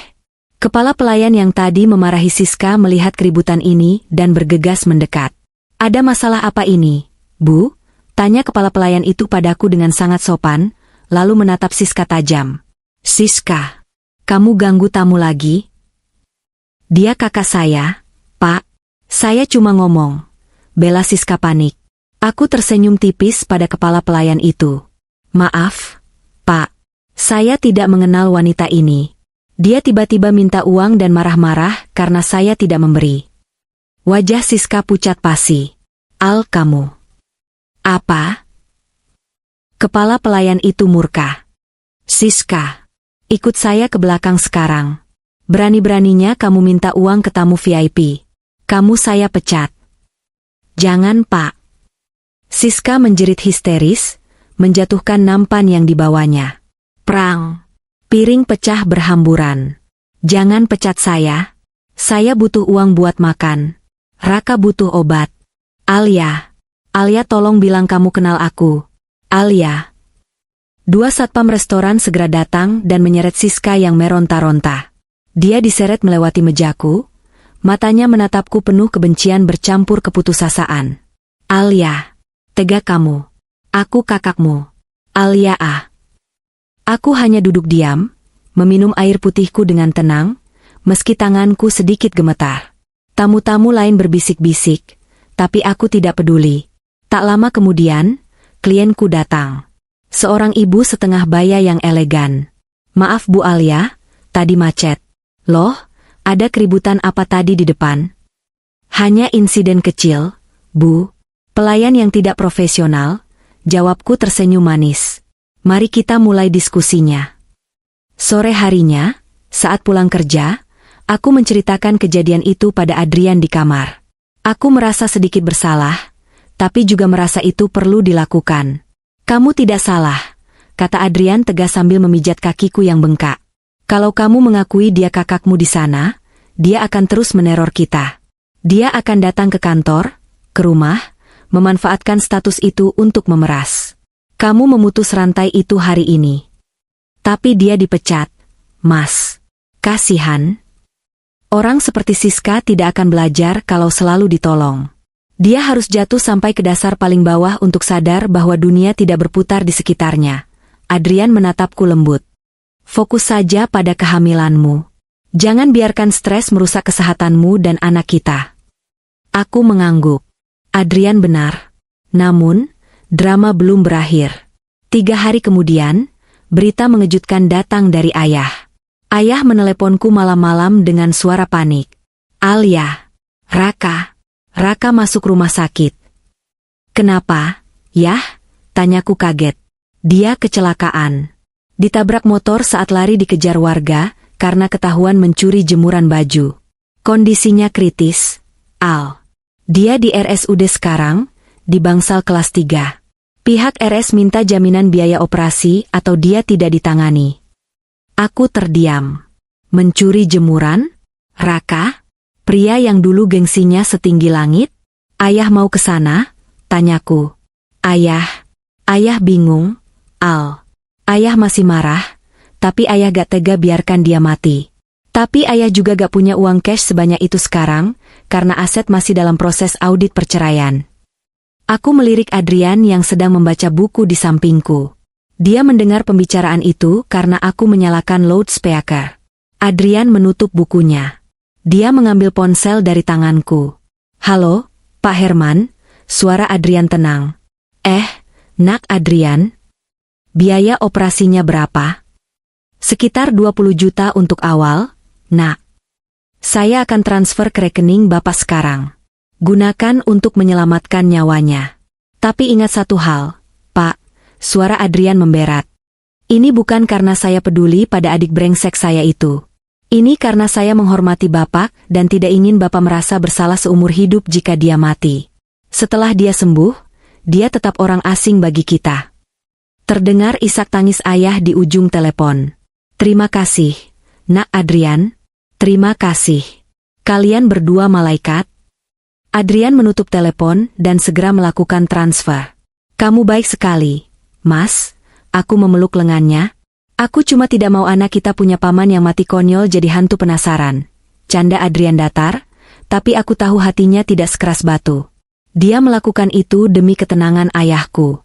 Raka selamat setelah operasi, tapi kakinya pincang permanen. Dia cacat seumur hidup. Siska yang dipecat, kini harus merawat Raka yang cacat dan Burina yang mulai pikun karena stres. Mereka tinggal di sebuah gubuk liar di bantaran kali. Setiap hari, mereka melihat berita di TV tetangga atau koran bekas tentang kesuksesan Adrian dan Alia. Alia yang semakin cantik, Adrian yang semakin kaya. Dan di setiap foto itu, mereka melihat senyum bahagia yang asli. Sesuatu yang dulu ingin mereka curi, tapi justru hilang selamanya dari genggaman mereka. Suatu malam, di gubuk reot itu, Raka menatap kakinya yang pincang. "SIS," panggilnya lemah. Siska yang sedang menghitung uang receh hasil ngamen menoleh. "Apa?" "Dulu, kalau kita gak kabur, kalau kita sabar sedikit, mungkin sekarang aku jadi direktur cabang perusahaan Mas Adrian. Mungkin kamu jadi istri pengusaha kaya temannya Mas Adrian. Kita hidup enak." Siska terdiam. Air matanya menetes di atas uang receh yang kotor itu. Penyesalan emang datang belakangan, K.A., isak Siska. Dan penyesalan kita gak ada ujungnya. Di luar, hujan turun lagi. Membasahi gubuk mereka yang bocor, membasahi Jakarta yang kejam bagi para pecundang, tapi begitu hangat bagi para pemenang yang tulus. Waktu bergulir cepat, seolah ikut berlari mengejar kebahagiaan yang selama ini tertunda. Kandunganku kini sudah memasuki bulan ke-9. Perutku sudah sangat besar, membuat langkahku berat dan napasku sering terengah-engah. Namun, Adrian tidak pernah membiarkanku merasa sendiri. Pria yang dulu dikenal sebagai CEO berhati dingin, itu kini berubah menjadi suami siaga yang rewel. Dia memindahkan kantornya ke ruang kerja di penthouse, agar bisa memantauku 24 jam. Setiap kali aku meringis sedikit saja karena bayi menendang, Adrian akan langsung lompat dari kursinya dengan wajah panik. "Sakit? Kita ke rumah sakit sekarang?" tanyanya untuk yang ke-10 kalinya hari ini. Aku tertawa, mengelus tangannya yang menggenggam bahuku. "Belum, Mas. Ini cuma kontraksi palsu. Sabar ya, jagoan kita masih mau main di dalam." Kamar bayi sudah siap. Bukan sekadar kamar, melainkan sebuah ruangan yang didesain bak istana kecil. Ranjang bayi dari kayu jati ukiran terbaik, mainan impor yang aman, dan lemari penuh pakaian bermerek yang bahkan belum dicabut labelnya. Ayahku, Pak Herman, juga hampir setiap hari mengirimkan sesuatu. Entah itu bantal menyusui, jamu tradisional, yang tentu saja dikonsultasikan dulu ke dokter oleh Adrian, hingga doa-doa yang tak putus. Sebaliknya, kabar tentang Raka, Siska, dan Burina semakin samar. Aku mendengar dari satpam kompleks bahwa beberapa bulan lalu ada seorang wanita kurus yang mencoba mengintip dari pagar, diduga Siska, tapi langsung diusir. Sejak Adrian membayar biaya operasi Raka, kami menutup buku tentang mereka. Kami pikir, urusan kami dengan masa lalu sudah selesai. Ternyata, takdir masih menyisakan satu halaman terakhir. Malam itu hujan deras mengguyur Jakarta. Petir menyambar-nyambar, mengingatkanku pada malam pertama kami benar-benar bersatu. Tiba-tiba, rasa sakit yang berbeda menyerang perut bawahku. Rasanya seperti ditarik dan diperas kuat-kuat. "Mas." Panggilku lirih, mencengkeram spray. Adrian yang sedang tidur langsung terbangun. Instingnya tajam. "Alia? Kenapa?" Kontraksi. Air ketuban pecah. Detik berikutnya adalah kekacauan yang terorganisir. Adrian, dengan wajah pucat tapi gerakan cekatan, menggendongku ke mobil. Sopir pribadi sudah siap sedia di lobi. Sepanjang perjalanan ke rumah sakit elit di Menteng, Adrian tidak melepaskan tanganku. Dia terus membisikkan doa dan kata-kata penenang, padahal aku tahu tangannya sendiri gemetar dan berkeringat dingin. Proses persalinan itu panjang dan menyakitkan. 5 jam aku berjuang antara hidup dan mati. Ayahku menunggu di luar ruang bersalin, mondar-mandir gelisah dengan tasbih di tangan. Di dalam, Adrian setia di sampingku. Dia menghapus keringatku, membiarkan tangannya kubenamkan kuku saat rasa sakit memuncak. "Kamu kuat, sayang. Kamu hebat," bisiknya di telingaku, suaranya parau menahan tangis melihatku kesakitan. "Mas sakit. Sedikit lagi. Demi anak kita. Tarik napas, Alia." Dan akhirnya, suara tangisan itu pecah. Oek, oek. Suara tangis yang nyaring, kuat, dan mendominasi seluruh ruangan. Dokter mengangkat bayi mungil yang masih merah itu. Selamat, Pak Adrian, Bu Alia. Bayinya laki-laki. Sehat dan tampan, mirip bapaknya. Adrian menangis. Untuk pertama kalinya aku melihat Adrian Bratadikara, pria paling berkuasa di lingkaran bisnisnya, menangis terseduh-seduh. Dia mencium keningku berkali-kali, air matanya membasahi pipiku. Terima kasih, Alia. Terima kasih sudah memberiku dunia. Kami memberinya nama Arka Bagaskara Bratadikara. Artinya matahari yang memberikan cahaya. Dia adalah cahaya yang lahir dari kegelapan badai yang pernah menerpa kami. Berita kelahiran pewaris Bratadikara Group menyebar cepat. Karangan bunga memenuhi lobi rumah sakit, hingga meluber ke pelataran parkir. Hadiah-hadiah mewah berdatangan dari kolega bisnis, menteri, hingga selebritas. Di sisi lain kota, di sebuah gubuk reot di bantaran kali yang bau sampah, sebuah televisi tabung 14 inci yang layarnya bergoyang-goyang menyiarkan berita infotainment. Selamat atas kelahiran putra pertama pasangan pengusaha Adrian Bratadikara dan Alia Natania. Siska duduk memeluk lutut di pojok ruangan.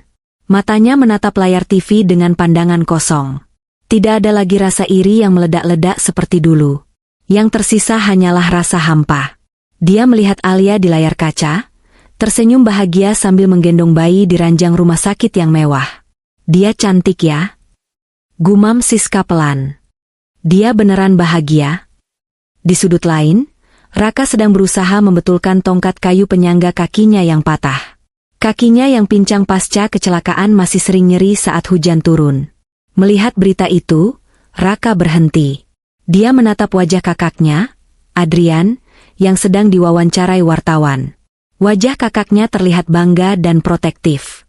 Dulu, Raka punya kesempatan untuk menjadi paman dari anak itu. Dulu, dia punya kesempatan hidup di lingkaran itu. Tapi keserakahannya membakar jembatan itu hingga jadi abu. Bu. Panggil Raka pada ibunya, Bu Rina, yang sedang melamun menatap dinding. Kondisi mental Bu Rina makin parah. Kadang dia sadar, kadang dia mengira masih hidup di rumah gedongan dan berteriak memanggil pembantu. Mana cucuku? Aku mau gendong cucuku. Racau Bu Rina tiba-tiba, menunjuk TV. Itu cucuku kan? Anak Alia itu cucuku? Bukan, Bu. Kita gak punya hak, jawab Raka pahit. Raka beranjak susah payah, menyeret kakinya yang pincang. Dia menuju tumpukan barang rongsokan yang mereka kumpulkan dari sisa-sisa pengusiran dulu. Ada satu tas tua milik Bu Rina yang berhasil diselamatkan Siska. Raka membongkar tas itu. Di bagian paling bawah, tersembunyi di dalam lipatan kain batik lama, ada sebuah kotak kayu kecil berukir. Kotak itu dikunci, tapi kuncinya sudah rusak. Raka menemukannya seminggu lalu saat mencari uang receh yang mungkin terselip. Saat membukanya, dia menemukan sesuatu yang membuatnya terdiam lama. Aku harus kembalikan ini, gumam Raka. Buat apa, Kak? Tanya Siska lelah. Gak bakal dapat duit juga. Paling kamu diusir satpam. Gak apa-apa. Ini bukan soal duit. Ini soal... Raka menelan ludah, suaranya tercekat. Ini soal satu hal benar yang harus aku lakukan sebelum aku mati. 1 bulan setelah kelahiran Arka, kami mengadakan acara akikah tertutup di rumah penthouse. Hanya keluarga inti. Suasana sangat hangat. Ayah menggendong Arka dengan penuh kasih sayang, melantunkan syalawat. Tiba-tiba, intercom berbunyi. Kepala keamanan gedung, Pak Danu, melapor. Pak Adrian, maaf mengganggu. Ada seseorang di pos depan. Dia memaksa ingin menitipkan sesuatu untuk Ibu Alia. Dia tidak memaksa masuk, dia hanya ingin menitipkan barang. Adrian mengerutkan kening. Siapa? Namanya Raka, Pak. Kondisinya memprihatinkan. Dia pakai tongkat. Ruangan hening seketika. Ayah berhenti bersyalawat. Aku menatap Adrian cemas. Jangan biarkan dia masuk, kata ayah tegas. Ayah gak mau dia merusak hari bahagia cucuku. Dia tidak minta masuk, Pak. Dia cuma mau titip barang, lalu pergi. Katanya penting menyangkut almarhumah ibu kandung Ibu Alia, tambah Pak Danu. Aku tersentak. Ibu kandungku? Adrian menatapku. Gimana, Al? Biarkan satpam mengambil barangnya, Mas. Tapi jangan biarkan dia masuk. Putusku. Adrian mengangguk dan memberi instruksi. 15 menit kemudian, Pak Danu naik ke penthouse membawa sebuah kotak kayu kusam yang dibungkus plastik kresek hitam. Mungkin agar tidak basah karena di luar gerimis. Ini barangnya, Bu. Orangnya sudah pergi. Dia jalan kaki, pincang jujur saya agak kasihan lihatnya. Pak, lapor Pak Danu. Adrian mengambil kotak itu. Dia memeriksanya dengan teliti, memastikan tidak ada benda berbahaya. Setelah aman, dia menyerahkannya padaku. Aku mengenali kotak ini. Ini kotak perhiasan lama milik ibu kandungku yang hilang belasan tahun lalu. Saat ibu meninggal, kotak ini raib. Kami mengira hilang saat pemakaman. Ternyata, Bu Rina mengambilnya. Dengan tangan gemetar, aku membuka kotak itu. Isinya bukan perhiasan. Isinya adalah surat-surat dan sebuah buku harian kecil. Aku membuka buku harian itu. Tulisan tangan ibu yang rapi menyapaku. Tanggal terakhir tertulis seminggu sebelum ibu meninggal mendadak karena serangan jantung. Hari ini Rina datang lagi. Dia meminjam uang lagi. Aku kasihan padanya, dia janda dengan 2 anak, Siska dan Raka, yang terlantar. Tapi aku punya firasat buruk. Rina sering menatap suamiku dengan tatapan aneh. Dan dia sering bertanya tentang sertifikat rumah. Ya Allah, lindungi putriku Alia. Jika umurku tidak panjang, aku titipkan kalung berlian warisan nenek di kotak deposit bank atas nama Alia sendiri, bukan di brankas rumah. Kuncinya kujahit di dalam boneka beruang Alia. Hanya itu yang aman dari Rina. Air mataku tumpah. Selama ini aku mengira Ibu Rina adalah teman baik ibu yang kemudian menikah dengan ayah karena cinta. Ternyata, Ibu Rina sudah mengincar harta ayah sejak ibu masih hidup. Dan surat ini, bukti bahwa ibu sudah tahu. Di bawah buku harian itu, ada secarik kertas lusuh. Tulisan tangan cakar ayam yang kutahu tulisan Raka, Alia, dan Mas Adrian. Maaf, cuma kata itu yang aku punya, meski aku tahu gak ada harganya. Aku nemuin kotak ini di tas lama ibu. Ternyata ibu nyuri ini pas pemakaman ibumu. Ibu nyembunyiin ini karena takut ayah tahu kalau ibu jahat dari dulu. Aku balikin ini ke kamu. Ini hak kamu. Selamat atas kelahiran anak kalian. Aku lihat di TV. Dia ganteng. Jangan khawatir. Aku, Siska, sama ibu gak bakal ganggu kalian lagi. Aku mau bawa mereka pulang ke kampung halaman ibu di Jawa. Mau jadi petani atau apa aja, asal jauh dari sini. Terima kasih udah bayarin operasi kakiku, Mas. Aku gak pantas dapat itu, tapi makasih. Semoga kalian bahagia selamanya. Raka, pendosa. Aku mendekap surat dan buku harian itu ke dada. Isak tangisku pecah, tapi kali ini bukan tangis kesedihan karena kehilangan. Ini tangis kelegaan. Kenapa, Al? Tanya ayah cemas. Aku menyerahkan buku harian itu pada ayah. Ayah membacanya dengan tangan gemetar. Wajah tua itu memerah, lalu air mata menetes di pipinya. Ya Allah, istriku. Bisik ayah. Maafkan aku buta selama ini. Adrian merangkulku dan ayah. Sudah. Semuanya sudah terbuka sekarang. Tidak ada lagi rahasia. Bu Rina dan anak-anaknya sudah pergi membawa dosa mereka sendiri. Raka. Gumamku pelan. Setidaknya di akhir kehancurannya, dia masih punya sedikit hati nurani untuk mengembalikan ini. Mungkin itu satu-satunya cara dia menebus dosa supaya bisa tidur tenang, kata Adrian bijak. Malam itu, setelah tamu pulang dan Arka tertidur pulas di box bayinya, aku dan Adrian berdiri di balkon penthouse, menatap lampu kota Jakarta. Kamu mau mencari mereka? Memberi uang saku untuk mereka pulang kampung? Tanya Adrian tiba-tiba. Aku berpikir sejenak, lalu menggeleng. Tidak, Mas. Biarkan mereka pergi dengan cara mereka. Kalau kita bantu lagi, mereka tidak akan pernah mandiri. Dan surat Raka bilang dia mau pulang kampung, itu keputusan terbaik buat mereka. Jauh dari kemewahan Jakarta yang membuat mereka gila harta. Adrian tersenyum, lalu mencium pelipisku. Kamu bijaksana sekali, Nyonya Bratadikara. Belajar dari suami saya, jawabku tersenyum. Angin malam berhembus. Dingin, tapi hatiku hangat. Kotak Pandora masa lalu sudah tertutup rapat. Pengkhianatan itu memang menyakitkan, menghancurkan, dan memalukan.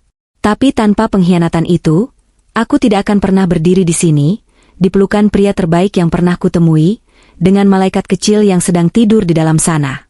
Raka dan Siska mencuri perhiasan palsu dan kabur.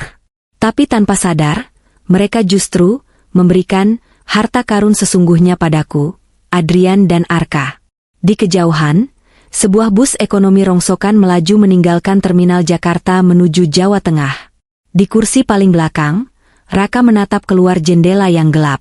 Di sampingnya, Siska tertidur kelelahan dengan mulut terbuka, dan Burina melantur dalam tidurnya. Tidak ada harta, tidak ada kemewahan. Hanya tas baju lusuh dan tongkat penyangga kaki. Raka memejamkan mata, setitik air mata jatuh. Jakarta tamat bagi mereka. Kisah mereka di kota ini berakhir sebagai tragedi. Sementara kisahku, kisah Alia, baru saja dimulai dengan babak yang penuh cahaya. 5 tahun kemudian, cahaya matahari pagi menembus dinding kaca ruang makan di penthouse kami.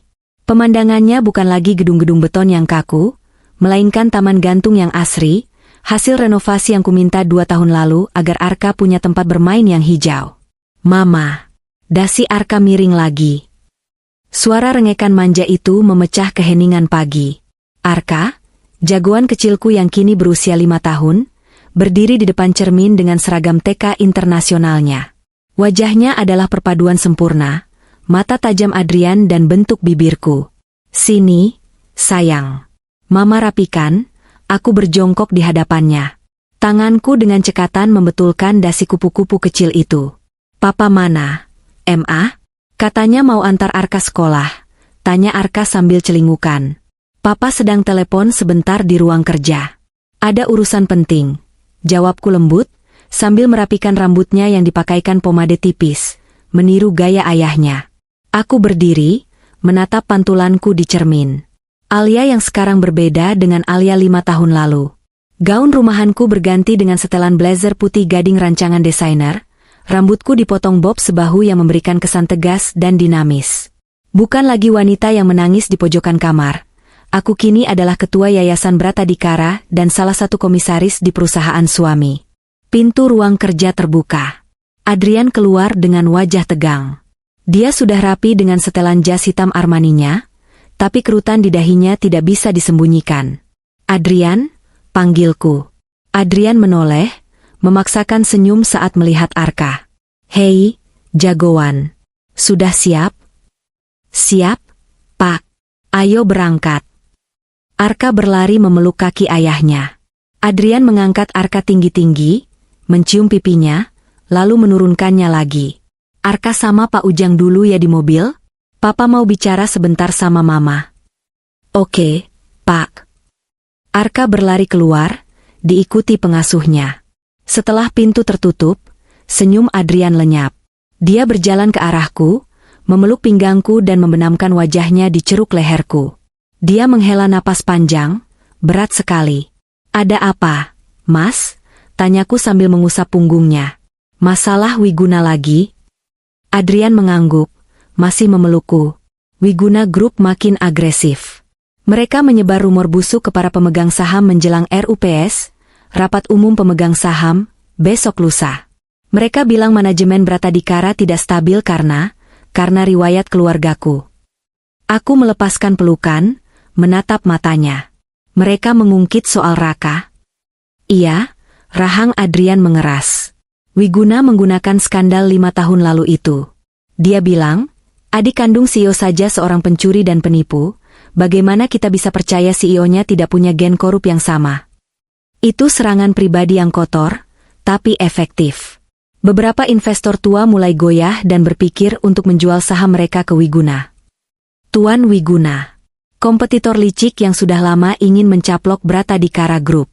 Dia tahu dia tidak bisa mengalahkan Adrian dalam strategi bisnis murni, jadi dia menyerang titik terlemah, aib keluarga. Dia pikir dia bisa menghancurkan kita dengan hantu masa lalu. Aku tersenyum dingin. Senyum yang kupelajari dari Adrian selama bertahun-tahun. Dia salah pilih lawan. Aku akan urus ini, Al. Kamu fokus saja ke acara amal yayasan nanti malam, kata Adrian protektif. Tidak, Mas, aku merapikan kerah jasnya. Acara amal nanti malam adalah kuncinya. Wiguna pasti datang, kan? Dia ingin pamer kekuatan. Dia diundang sebagai donatur besar, ya? Kalau begitu, biarkan aku yang menghadapinya, kataku tegas. Selama ini orang mengira aku cuma istri manis yang mengurus anak yatim. Sudah waktunya mereka tahu siapa Nyonya Bratadikara yang sebenarnya. Adrian menatapku ragu sejenak, lalu perlahan senyum bangga terbit di bibirnya. Kadang aku lupa, istriku ini pernah menukar berlian miliaran dengan kaca pasar malam. Baiklah, partner. Kita hadapi dia bersama. Malam harinya, ballroom Hotel Kempinski dipenuhi cahaya lampu kristal dan kilatan kamera wartawan. Ini adalah annual charity gala yang diadakan Yayasan Bratadikara. Semua orang penting di Jakarta hadir. Aku masuk menggandeng lengan Adrian. Kami adalah pasangan emas malam itu. Aku mengenakan gaun malam sutra berwarna marun gelap yang memeluk tubuh, memberikan kesan anggun namun powerful. Adrian di sampingku tampak gagah dan tak tersentuh. Namun, bisik-bisik itu terdengar. Itu Tuan Wiguna? Dengar-dengar saham Bratadikara sedang digoyang. Iya, gara-gara isu keluarga itu kan.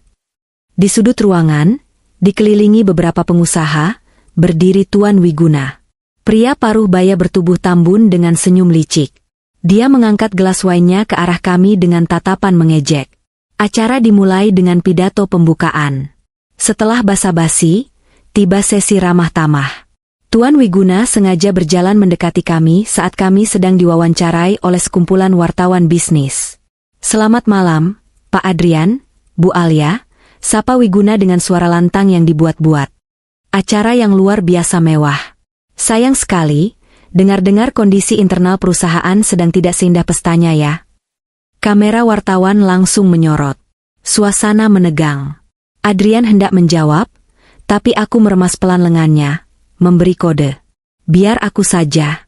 Selamat malam, Pak Wiguna, jawabku tenang, tersenyum manis. Terima kasih sudah datang. Saya dengar Bapak baru saja gagal memenangkan tender proyek infrastruktur pemerintah. Turut prihatin ya, Pak. Wajah Wiguna merah padam sesaat, tapi dia tertawa hambar. Ah, itu biasa dalam bisnis. Yang tidak biasa itu kalau sebuah perusahaan besar dipimpin oleh keluarga yang punya rekam jejak kriminal. Maaf ya, Bu Alia. Saya cuma khawatir, kalau adiknya saja bisa bawa kabur uang calon istri, jangan-jangan kakaknya juga pintar menyulap laporan keuangan. Wartawan menahan napas. Itu tuduhan yang sangat frontal. Adrian maju selangkah, matanya berkilat marah. Tapi aku melangkah lebih maju, berdiri tepat di hadapan Wiguna. Aku tidak mundur sedikit pun. Pak Wiguna, suaraku jernih dan tegas, menggema di antara kerumunan yang mendadak hening. Menarik sekali Bapak bicara soal integritas. Tapi Bapak sepertinya lupa satu hal. Apa itu? Tantang Wiguna remeh. Bahwa Anda dulu korban penipuan? Bukan, jawabku santai. Bahwa sayalah yang menggagalkan penipuan itu sendirian. 5 tahun lalu, saya menyelamatkan aset saya, aset keluarga saya, dan harga diri saya dari orang-orang jahat. Saya mendeteksi kecurangan, saya membuat strategi balasan, dan saya menang tanpa kekerasan. Aku menatap tajam ke mata Wiguna. Jika seorang wanita muda yang sendirian saja bisa mendeteksi dan menghancurkan penipu di lingkaran terdekatnya, bayangkan apa yang bisa dilakukan wanita itu sekarang saat dia berdiri di samping suaminya, menjaga benteng perusahaan ini. Aku mengambil mic dari tangan MC yang kebetulan berdiri di dekat situ. Aku tujukan bicaraku pada seluruh tamu undangan. Para hadirin sekalian, Pak Wiguna meragukan integritas Bratadikara Group karena masa lalu adik ipar saya. Tapi izinkan saya mengumumkan sesuatu malam ini. Adrian menatapku bingung. Aku belum memberitahunya soal ini. Ini kejutanku. Siang tadi, lanjutku lantang. Yayasan Bratadikara bersama divisi investasi yang saya pimpin, baru saja menandatangani kontrak eksklusif dengan Global Green Energy dari Eropa untuk pembangunan pembangkit listrik ramah lingkungan di 3 provinsi. Nilai investasinya sebesar 5 triliun rupiah.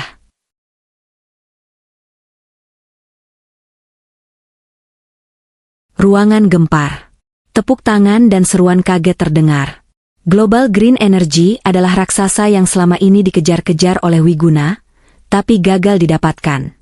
Aku menoleh ke Wiguna yang kini wajahnya pucat pasi, mulutnya ternganga. Dan Pak Wiguna, kataku lembut namun menusuk. Mereka memilih kami bukan karena kami sempurna.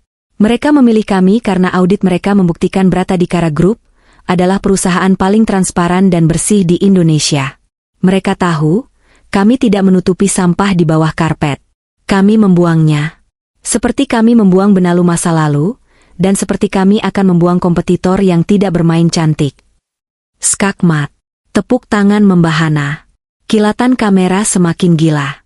Adrian menatapku dengan tatapan yang sulit diartikan, campuran antara terkejut, kagum, dan cinta yang meluap-luap. Wiguna, yang sadar dia baru saja dipermalukan di depan seluruh elit bisnis Jakarta dan kehilangan investor potensial, mundur teratur. Dia pergi meninggalkan pesta seperti anjing yang terjepit ekornya. Persis seperti Raka dan Siska 5 tahun lalu. Adrian menarik pinggangku, mendekatkan wajahnya ke telingaku di tengah riuh tepuk tangan. Kamu benar-benar menandatangani kontrak itu, bisiknya. Tadi siang, saat Mas sibuk menelepon investor. Aku membypass birokrasi dan langsung menghubungi CEO mereka yang kebetulan teman kuliahku dulu, bisikku balik sambil mengedipkan sebelah mata. Kejutan? Adrian tertawa lepas. Tawa yang jarang sekali ia keluarkan di depan umum. Dia mencium punggung tanganku di depan ratusan orang. Kamu wanita berbahaya, Alia. Untung kamu istriku, bukan musuhku. Kalau aku musuhmu, Mas sudah bangkrut dari bab 1. Candaku. Malam itu, posisi kami tak tergoyahkan. Harga saham Bratadikara melonjak keesokan harinya. Isu tentang Raka menguap begitu saja, tertutup oleh berita prestasi besar yang kami raih. Seminggu kemudian, hari Minggu yang cerah, kami memutuskan untuk mengunjungi makam ibu kandungku. Ini adalah ritual tahunan kami. Namun kali ini terasa berbeda. Setelah menabur bunga dan berdoa, aku duduk di tepi pusara ibu. Arka sedang sibuk menyiram rumput dengan botol air minumnya, dibantu Adrian. Ibu, bisikku pelan. Alia menang, Bu. Alia bahagia. Kotak perhiasan dan surat ibu sudah kembali. Dan sekarang, Alia punya 2 pelindung yang hebat. Aku menatap Adrian dan Arka. 2 laki-laki yang menjadi duniaku. Tiba-tiba, Adrian menepuk bahuku dan menunjuk ke arah gerbang pemakaman. Di kejauhan, di balik pohon Kamboja tua, berdiri 3 sosok samar. Seorang pria pincang dengan tongkat. Seorang wanita kurus dengan kerudung lusuh. Dan seorang wanita tua yang duduk di kursi roda kayu buatan sendiri. Itu mereka. Raka, Siska, dan Burina. Mereka tidak mendekat. Mereka hanya berdiri mematung dari jarak 50 meter, melihat kami. Penampilan mereka sangat sederhana, khas orang desa. Tidak ada lagi kilat keserakahan di mata mereka. Hanya ada kerinduan dan penyesalan. Raka melihatku menoleh. Dia mengangguk pelan, sebuah gestur hormat yang canggung.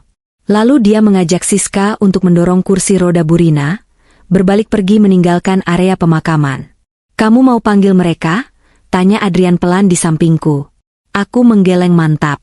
Tidak. Biarkan mereka dengan jalan hidup mereka. Mereka sudah menemukan kedamaian dengan cara mereka sendiri, jauh dari kita. Dan kita punya kebahagiaan kita sendiri. Benar, Adrian merangkul bahuku. Ayo pulang. Arka sudah lapar sepertinya. Ayo. Kami berjalan menuju mobil, meninggalkan masa lalu yang benar-benar sudah terkubur. Tidak ada lagi dendam, tidak ada lagi sakit hati. Yang ada hanya rasa syukur. Karena pengkhianatan itu, aku belajar menjadi kuat. Karena kehilangan harta palsu itu, aku menemukan cinta yang asli. Mama, nanti beli es krim ya, teriak Arka. Siap, bos kecil, jawab Adrian. Aku tersenyum menatap langit biru. Hidup memang penuh kejutan. Siapa sangka, 1 jam sebelum akad yang hancur, adalah awal dari seumur hidup yang indah.